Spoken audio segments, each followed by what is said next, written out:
Hello and welcome. This is the second in the series of international focused webinars where we're going to be speaking to specialist lawyers from some of our best friend firms around the world to look at key developments and opportunities in the higher education sector in their jurisdictions. And for those of you who don't know me, I'm Jennifer Lewis. I'm a senior real estate lawyer at Mills & Reeve, specialising in the education sector.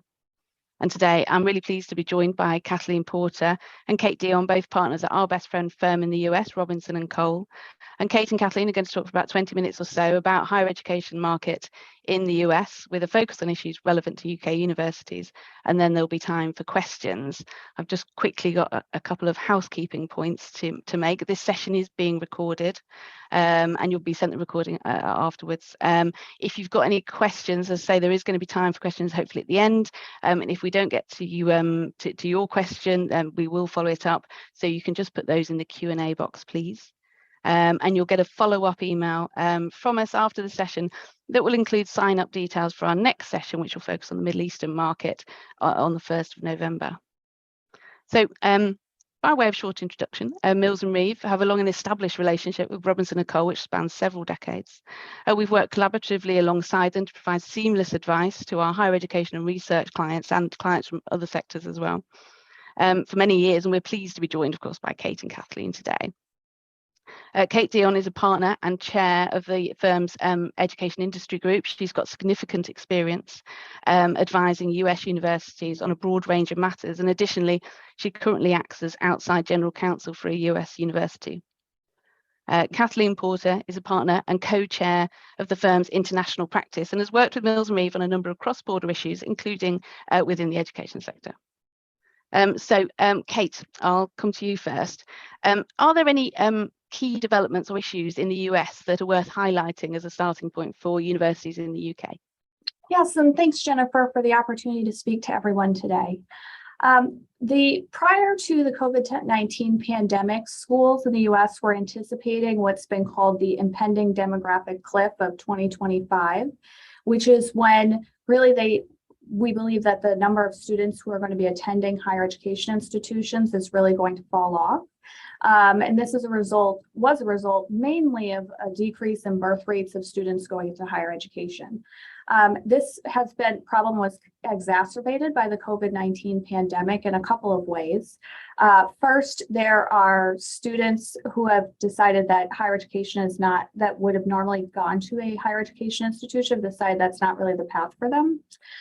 There's been a lot of transition in our labor market that has discouraged students from going to college or universities here. And there's been a lot less movement amongst the students.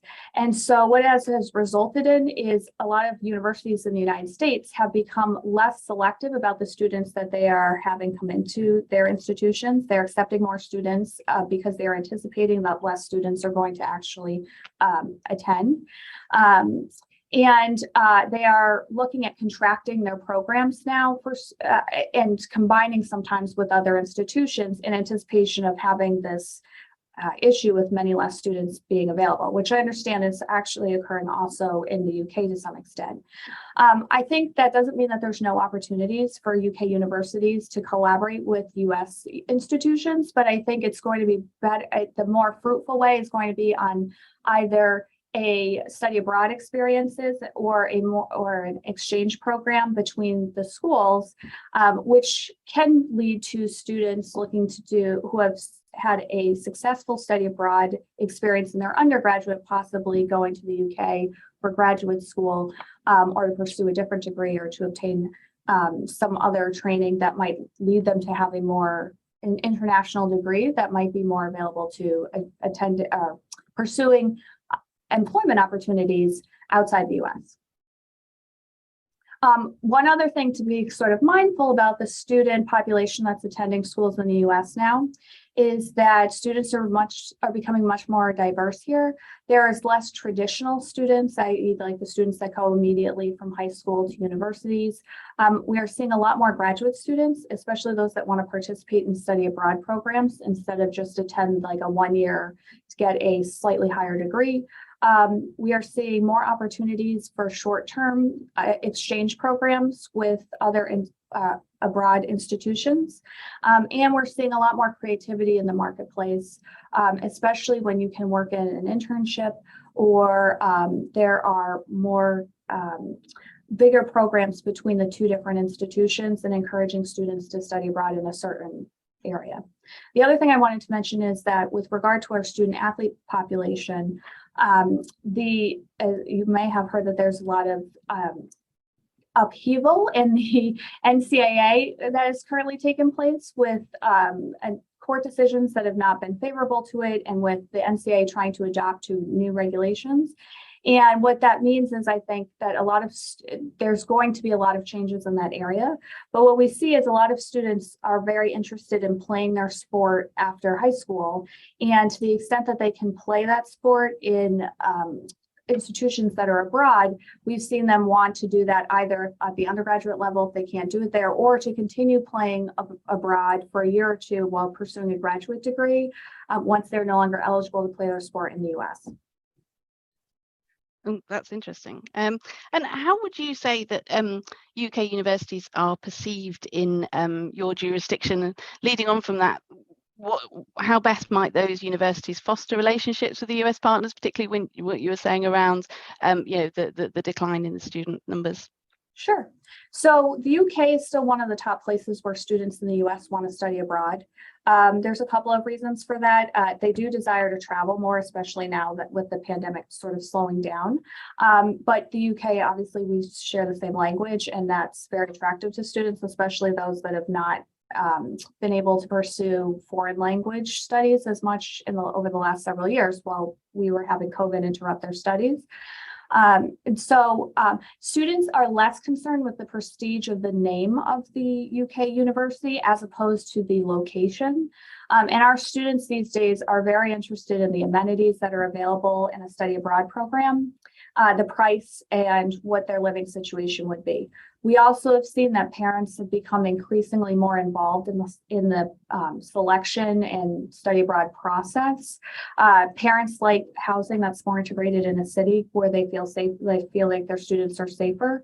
But one of the things that really helps our study abroad offices or international student offices facilitate or encourage students to do study abroad is when there's a lot of advertising from the study abroad program that they're going to, because our study abroad offices really operate in two different ways. The first model is that the institution will say, here's our programs. You have to select one of these off the list. And some of the bigger schools, for example, will have a dormitory in London where they will encourage students to go. Smaller schools that don't have those abilities generally will contract with third-party providers to have those students to facilitate the process of sending students to different schools. But what we have found is the most effective way is to have a professor or faculty member who can champion one like UK institutions program in the US to encourage students to go there. And the way I think that is most effective is when that faculty champion can go to the institution, maybe over the summer for a short period of time. They can see what that institution is like, and then they come back and really talk it up with students and can tell them what to expect. One of the things that students really need nowadays, at least those in the US, is to have a very clear understanding of what their study abroad experience is going to be like. Because with all the social media these days, which I know affects everyone, not just those in the US, when they are very happy with their program, that gets a lot of traction and more students want to go there. When students are not happy with their program, that also gets a lot of traction and students think about going elsewhere.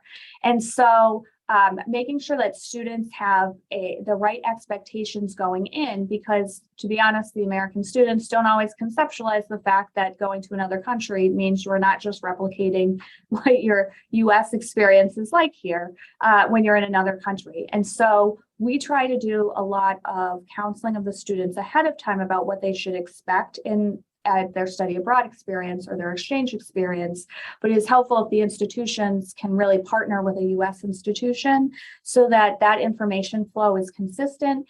The students really get a lot of hand-holding on the way there because that's what they're used to at this point in time. Some of the other things that I know study abroad offices in the U.S. have been hearing is students are more interested in taking classes that are available in their majors. But you should understand that our students are also not used to sometimes the formatting of the classes in study abroad. Our students are used to having small bite sizes of information and then being tested on it, as opposed to attending large lecture style classes and being tested at the end. So to the extent that there is a strong relationship between the US university and the UK university, where you can work through those issues with students ahead of time and make sure that they're going to be prepared for classes, that they can take the classes that they want. That ensures the students have a good study abroad experience, which then leads to much more interest between the two institutions going together. I will say that study abroad has really taken off, both from an institution side who wants to encourage that because it is helpful for the US institutions who are focused on retention of their students, but it's also an encouraging and enriching experience for their students, but also the students are looking to travel a lot more. And this provides them with an opportunity to do so in a safe manner. The other thing that I think really encourages US institutions to want to partner with UK institutions with a strong relationship is increasingly the US institutions have been very focused on what the safety and security of where the students are going to be located and what their experience is going to be like in any of the study abroad programs. That's for a couple of reasons. We've had over the last several years some cases in the US where US institutions were held responsible for injuries that students incurred in their study abroad program. But also, we have a gender non-discrimination law in the United States we refer to as Title IX. It has been in flux back and forth with our regulations on how institutions should handle that, but the most recent regulations or proposed regulations that we think are going to become final are going to hold institutions responsible for investigating sexual assault or gender discrimination, and including in programs that have gone overseas. And I think institutions, because of those regulations, are going to want to work closely with their UK universities to be able to understand what the program is like, what risks there are for students, making sure that the students are properly advised of the risks, and making sure that the institution has done it in the US, has done its due diligence should anything occur in the study abroad program so that they can then defend that case later on. Is one thing that I certainly look at when looking at study abroad agreements between institutions or third parties as to how much control the US institution has over the program and what the exchange of information is going to be like and what the orientation is going to be like for students. The last thing I'd sort of counsel the UK universities on is our college international study abroad offices. Many of them are very understaffed. So as much as they want to work with UK institutions, they are having the quiet quitting problem that we've heard about. And so I know one thing that they've thought that has been impressed upon me by them is that to the extent that institutions can be flexible with deadlines or flexible with them and and be patient and understand that they're trying to work through these staffing issues, that's something that I think will make the study abroad or exchange program work more smoothly. Thank you. Turning now to you, Kathleen, to what extent are universities in the US looking to participate in collaborations with the UK? Are you seeing a lot of that kind of interest? Oh, you're on mute, sorry. Sorry. Yes, certainly before the pandemic, the UK was a very popular destination for US students. I believe it could even be as much as 50% of US students were looking at a study abroad program in the UK for many of the reasons that Kate identified. The language, the fact that the UK is perceived as a safe and sort of fun place to go, that there are opportunities with internships in areas that students were interested in, and they felt that the quality of the education in the UK was very good. So the classes they were taking, they would receive credit for, and that they would really take away a broader experience that might lead them to even look at a position in the UK after graduation. And certainly both with regard to undergrad and graduate school. Also, the cost of going to school in the US, as many folks have heard, is quite high. There is certainly the availability of loans and some money from the schools, but it's still quite high. So I've seen a number of students look to the UK to go to graduate school, to reduce the cost on that basis. And so it's a very attractive program, to really do something, study abroad, learn a bit more about the country, and then look to go to graduate school in the UK. So we are, and even after, as we're coming out of the pandemic, as Kate said, students are eager to travel. They want to have that experience. It's almost expected at a lot of universities that you will spend a semester abroad, and the UK continues to be a very popular destination for all of the same reasons. No, that's good to know. And I'm interested to see that it's a more cost-effective solution than actually doing the studying in the US. It is, and I think most universities in the UK know that even the funding in the US, the student loan funding, the financial aid funding, schools can qualify so that their US students can go to a UK institution and still receive that financial aid from the US, that's possible. So it becomes quite affordable. Great. Okay. And before we go to the Q&A section, I just wanted to try and sort of draw out the benefits of working with Robinson+Cole as our best friend firm in the US. And for me, I spoke to some of the lawyers in both firms, and for me, it's really noticeable actually the warmth of the relationship between everybody that's working together. And ultimately, I think that makes working together really easy and makes transactions go quite smoothly. And I know we were talking before, weren't we, Kathleen, and one of our lawyers is over in New York at the moment and meeting up with some of you guys from Robinson+Cole. So, it's really good to know that that's sort of an ongoing, that's something that happens all the time between us. And what would you see as the benefits of our sort of best friend firm working together relationship? Well, for me, I mean, I've been with our firm for about 32 years, which seems like a very long time. But when I came into the firm, our firms were working together. And at that time, it was a much more unusual situation. I don't think there was as much global cross-border work as there is now, but we worked together. We had secondments very early on in the 90s, where one of our lawyers would go over to work at Mills and Reeve, and one of Mills and Reeve's lawyer would come over to the US. We've done that again through the years, where we've done exchanges.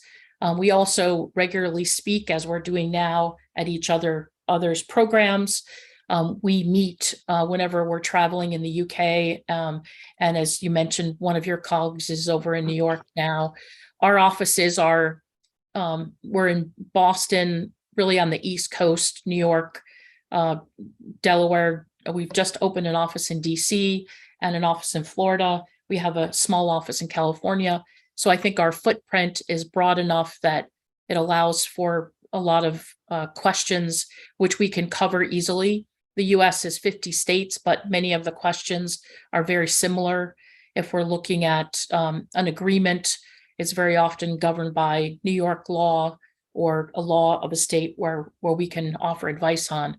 So it's been helpful. I also think because of that longstanding relationship, we're happy to help on small projects where it might be hard to find someone who's sort of willing to give you an hour or 2 hours.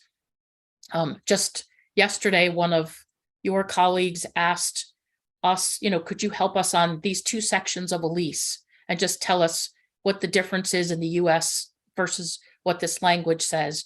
And we were able to get back to that person very quickly, minimal time. As you know, sometimes we talk, there's no bill exchanged because it's just really, I'd like to just get your impression of this, or is it the same in the US?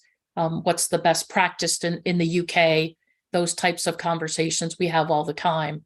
And so business can move quickly, answers can be obtained quickly by experienced lawyers with practical advice, and clients can move forward. So I think it works for all of those reasons, as well as larger projects we've done together as well. Of course. No, that's really great to know. Thank you for that, Kathleen. Now, I'm going to look at some of the questions in the Q&A. Kate, one of the ones that's come in, what other jurisdictions are active in the higher education sector in the US? Who else are you seeing the US institutions working with? So the U.S. institutions have been mainly focused in other jurisdictions on the Middle East, Southeast Asia, and then China. There's been some movement away from China, I think, in more recent years because for a couple of reasons, China has imposed some barriers to that end, especially on the on having online education and on having campuses that are in China. And while as India has become a really fertile area for students to come to, and also in the Middle East, I know that there's been a fair number of students because they pay full tuition rates. They pay to come over to the United States. They speak English usually. And so those are really the markets that I've heard people focus on. I think one area that is not helping the demographic cliff that we are approaching in the US is the fact that we are still seeing that some of our international students are still having trouble getting visa appointments. And so that I don't know if that's the same in the UK, but that process has been very slow, and immigration is a very hot button political topic here. And so while it's getting better, it's sort of uncertain as to whether or not that will be soon moving just as smoothly and quickly as it had done pre the COVID-19 pandemic.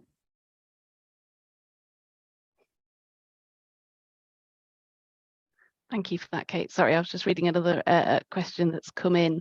The question is just asking what would be you raised a point, I think, Kate, about parental concerns and the students being, any safety issues. What would be the best way for UK institutions to interact presumably with the US institutions, but also with the students and their families? Sure. So the main concern of parents, I guess I would say, is safety. So understanding what the safety precautions are in a study abroad program, understanding how the area is, how the local law enforcement works, how a student can report a crime. In the US, we also have both state and federal rules requiring institutions to report crime statistics so that parents can be aware and students can be aware when they choose an institution, hear what the crime rates are and what the area is like. And I think parents and students are becoming more sophisticated about being aware of that when they go to study abroad programs as well. But parents have also become much more involved in the cost process. And so what I counsel clients to do here in the US is to make sure parents in writing upfront very much know and agree how much it's going to cost to do their study abroad program so that it's not clear. Because a lot of times when issues arise with parents, they tend to bubble up to me, and then we are dealing with angry parents who feel like they haven't gotten the same thing out of the study abroad program. The other thing I would say is parents are very used to the institutions reacting to their concerns in a very quick manner. It is not always possible to do exactly what the parents want them to do. So if a student's complaining about the conditions of their living apartment, it's not always possible to immediately move a student, but what is helpful for mollifying their concerns is when institutions are communicating frequently with the student and or the parent, and then telling them what they're doing to fix the problem so that they feel like their concerns are being heard and being addressed, even if it's not necessarily exactly how they want it to be addressed. Jennifer, I'll just chime in with a quick example on the parental issue. A situation where a student was going to study abroad in Zurich. An apartment was obtained for the students, so they had housing, but they were told that there was no meal plan. And so the students would be responsible to make their own meals, which sounds fine, except no one really told the parents or the students about the cost of food in Zurich. So the students went there and found that the cost of food was quite high. And it just, it made it much more complicated and difficult for students to be able to afford being there. But because it wasn't explained ahead of time, it created a problem where if there was disclosure up front, I think they could have avoided that simple issue, but caused a big problem after the fact. Yeah, that's a really helpful example. Thank you. Another question has just come in, and I'm sort of conscious of time, but I'll raise it. What are the emerging legal issues when addressing student exchange agreements? So some of the things that I look for when I'm reviewing the student exchange agreements is who's going to be responsible for fixing problems that arise. So who's going to be the main communicator with the student or the parent? Where is liability going to lie between the both institutions? One thing that I put into most agreements is that a student may be expected to purchase insurance both in the US and in the UK, because while the student, and I've gotten pushback from this from parents, but because sometimes there's overlapping issues where the insurance won't cover it, and then as Kathleen was mentioning before, then the parent, when they're not aware of the cost, that becomes a major issue with the parents. Just putting that out in front. Some other issues that came up during the pandemic is who's going to be responsible if a student is stuck over there and they can't come back for a week or two.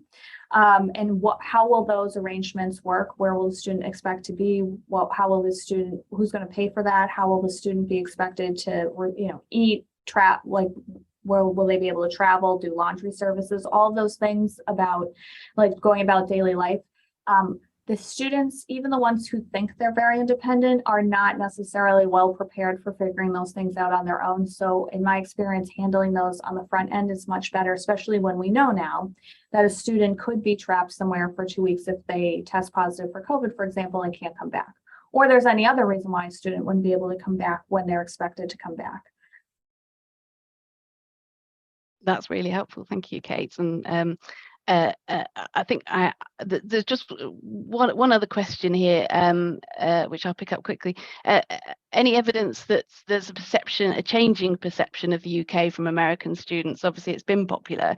Do you think that's going to change with the sort of, the position that the UK is in at the moment?